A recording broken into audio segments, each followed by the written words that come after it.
ओम शांति। आज आप सभी के सामने बहुत सुंदर वाक्य चिंतन के लिए आया है कि सत्य और असत्यता में क्या अंतर है। वास्तविक देखा जाए तो असत्यता वो शक्ति है कि जो अल्पकाल की विजय दिलाती है और इस अल्पकाल के झूठे राज्य में, जिसको हम कहते हैं कि झूठी काया झूठी माया झूठा सब संसार, जहाँ सब कुछ मनसा वाचा कर्मणा असत्य हो, और ऐसे राज्य में जब व्यक्ति को चलना होता है तो अनायास व्यक्ति असत्यता का सहारा लेता है।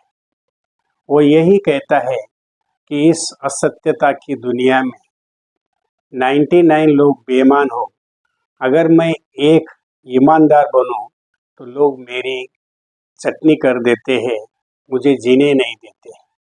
तो वास्तविक देखा जाए तो हमें यह समझना चाहिए कि भल अल्पकाल की विजय उस व्यक्ति की हो जाती है जिसने असत्यता का सहारा लिया, लेकिन जो सदा काल की विजय होनी चाहिए, खुशी आनंद मिलना चाहिए, उससे वह आत्मा वंचित रह जाती है। इसीलिए हमें सदैव ये समझना है कि भले आपको सत्यता की शक्ति धारण करने के बाद सहन करना पड़ता है, लोगों का सुनना पड़ता है, लेकिन जो सहन करता है वही शहंशाह बनता है। सत्यता की शक्ति आपको दीर्घकालीन लंबे समय तक, जिसको हम कहते हैं अविनाशी खुशी और आनंद की प्राप्ति दिलाती है। इसीलिए हमें कभी भी असत्यता की शक्ति को धारण करके दिखावा नहीं करना है, क्योंकि बहुतांश लोग खुद का मान मर्तबा लोगों के सामने दिखाने के लिए अल्पकाल का असत्यता का सहारा ले लेते हैं, दूसरों को दोष दे देते हैं, दूसरों को नीचा दिखा देते हैं और खुद को सबके सामने लाते हैं। लेकिन वो ये भूल जाते हैं कि जब सत्यता सामने आएगी तो आपने जो अल्पकाल की खुशी और मौज मनाई है वो उस समय समाप्त हो जाएगी। वो जगह पश्चाताप के रूप में आपके दिल में सामने आएगी, आपकी खुशी नष्ट हो जाएगी। सत्यता व्यक्ति को अतीन्द्रिय सुख का अनुभव कराती है। अतीन्द्रिय सुख कहते हैं कि भगवान जो सुख दे देता है आत्मा को, अतीन्द्रिय सुख का अनुभव गायन में भी है कि वो गोप गोपियों को पूछो। इसका अर्थ ही ये है कि हम अपने जीवन के अंदर सत्यता को धारण करने के लिए कितनी भी कठिनाइयों का सामना करना पड़े, क्योंकि सत्यता की राह होती ही कठिन है। सत्यता के राह पर चलने वाले कोई विरला ही होता है जिसके अंदर सहन शक्ति होती है, ईमानदारी होती है।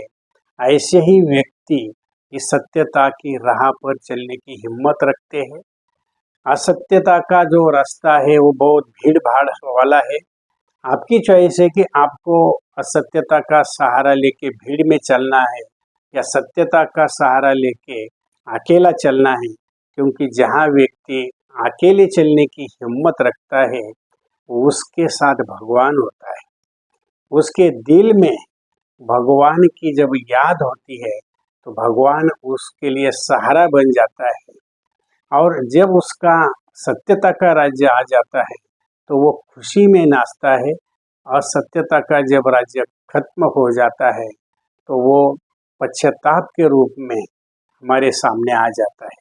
चॉइस आपकी है, असत्यता क्या है सत्यता क्या है, आपका विवेक, आपकी बुद्धि आपको आवाज़ देती है। अगर हम सत्यता की राह पर चलेंगे तो भगवान के दिल में रहेंगे, अगर असत्यता की राह पर चलेंगे तो लोगों के दिमाग में रहेंगे। लेकिन वो जो असत्यता है वो अल्पकाल की है, वो मान शान दिखावा थोड़े समय के लिए है। जब वो समाप्त हो जाएगा, सत्यता का राज आ जाएगा तो आपकी खुशी आनंद ये अनगिनत हो जाएगा जो आप दूसरों को भी दे सकेंगे। इसीलिए सत्यता और असत्यता को हम परखें और सत्यता की राह चुनें तो खुशी और आनंद मिलता रहेगा। ओम शांति।